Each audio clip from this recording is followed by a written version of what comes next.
হুটহাট করে যখন পিৎজা খেতে মন যায় তখন ঘরে থাকা উপকরণ দিয়ে আমি এইভাবে ঠিক পিৎজা বানিয়ে থাকি। তো সেইটা আজকে তোমাদের সঙ্গে শেয়ার করছি। আর হ্যাঁ, পিৎজা খেতে তো ছোট বড় সবাই ভালোবাসে। তো কাল আমার খুব পিৎজা খাওয়ার ইচ্ছা হচ্ছিল, তো বাড়িতে পিৎজা সসও ছিল না।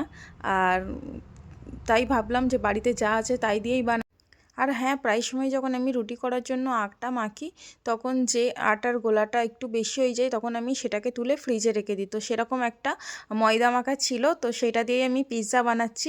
মানে স্পেশালভাবে কোনো পিৎজা বানানোর জন্য যে মাখছি তাও কিন্তু না, তো আগে থেকেই ছিল। তো বাড়িতে যা যা আছে তাই দিয়ে আজকে বানাবো, তো সেটা তোমাদের সঙ্গে শেয়ার করছি। দেখো, প্রথমে আমি এখানে একটা রুটি বেলে নিয়েছি, খুব বেশি মোটাও না খুব বেশি পাতলাও না। তো তারপর রুটির মধ্যে আমি কাঁটা চামচ দিয়ে ছিদ্র করে দিয়েছি। তো এখানে দেখিয়েও দিয়েছি কেমনভাবে করেছি। তারপর বাড়িতে যেহেতু পিৎজা সস ছিল না, তাই মেয়োনিজ আর টমেটো কেচাপ নিয়ে খুব ভালোভাবে মিক্স করে রুটির উপর চারিদিকে মাখিয়ে দিয়েছি দেখুন, একটা চামচের সাহায্যে। আর তারপর দিয়ে দিচ্ছি ছোট ছোট করে কেটে রাখা ক্যাপসিকাম। আর এগুলি আমি অনেক পাতলা করে কেটেছি। আর একটা কথা, এই পিৎজাটা কিন্তু অনেক হেলদি হবে, কারণ এটা বাড়িতে তৈরি আর সেরকম কোনো বেশি এক্সট্রা মশলাও দেওয়া নেই। আর বাচ্চাদের জন্যও কিন্তু অনেকটা স্বাস্থ্যকর হতে চলেছে, কারণ বাইরের পিৎজা যে বাচ্চাদের জন্য স্বাস্থ্যকর তা কিন্তু নয়।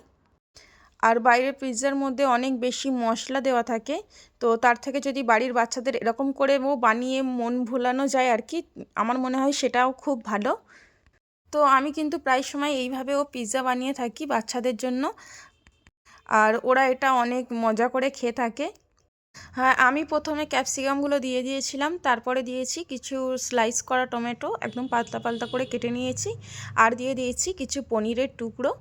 এগুলোকে কোনো ভেজে বা কোনো কিছুই করে নিইনি, নর্মাল পনিরকে নিয়ে ছোট ছোট টুকরো করে বা হাত দিয়ে একটু ভেঙে ভেঙেও দিতে পারো। তারপর দিয়ে দিচ্ছি কয়েকটা পেঁয়াজের পাপড়ি। আর আরেকটা কথা, যাদের বাচ্চারা কিন্তু সবজি খেতে চায় না তারা কিন্তু এইভাবেও পিৎজা বানিয়ে বাচ্চাদের খাওয়াতে পারো। এতে কিন্তু বাচ্চারা সবজিটাও খাবে, আর তারা ভাববে যে আমরা পিৎজাও খাচ্ছি, মানে সব দিক থেকেই মায়েদেরই লাভ হবে। তো সবগুলি উপকরণ দেওয়ার পর দিয়ে দিয়েছি কিছুটা চিলি ফ্লেক্স, হালকা করে ঝাল দিয়েছি যেহেতু আমার বাড়িতে বাচ্চাও আছে, সেও খাবে। তো তারপর দিয়ে দিচ্ছি কিছুটা চিজ, এখানে আমি মোজারেলা চিজ নিয়েছি। চিজটাকে আমি গ্রেট করে দিয়ে দিচ্ছি।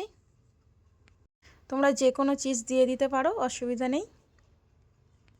আর হ্যাঁ, কারা কারা আমার মতো এই রকম, মানে যখনই যা খেতে মন যায় তখনই সেটা করতে হবে, বাড়িতে যা আছে তাই দিয়েই বানিয়ে খেতে হবে, কারা কারা করো একটু কমেন্ট করে জানিয়ে যেও তো। তো দেখো, এখানে সবগুলো চিজ দেওয়া হয়ে গেছে। তো এইবার আমি গ্যাসের মধ্যে একটা প্যান বসিয়ে দিয়েছি, আর তার মধ্যে দিয়ে দিয়েছি সামান্য পরিমাণে বাটার। কারণ বাটারটা না দিলে নর্মাল প্যানের উপরেই যদি আমি রুটিটা দিয়ে দিই তাহলে কিন্তু সেক্ষেত্রে তলায় পুড়ে যেতে পারে।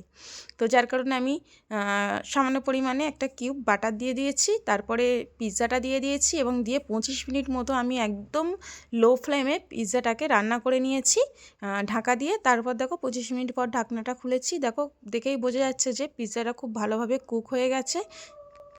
তো আবারও আমি ঢাকা দিয়ে প্রায় 5 মিনিটের মতো পিৎজাটাকে রান্না করে নেবো। এটা কিন্তু হাই ফ্লেম বা মিডিয়াম ফ্লেমে দেওয়া যাবে না, একদম লো ফ্লেমে করতে হবে।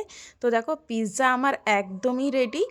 খুবই স্বাস্থ্যকর হেলদি পিৎজা বাড়িতে কিন্তু তৈরি করে নিয়েছি, আর তাও আবার খুবই সস্তায় আর ঘরোয়া উপকরণে। আর হ্যাঁ, খেতে কিন্তু দারুণ টেস্ট হয়েছিল, বাচ্চারা খেতে অনেক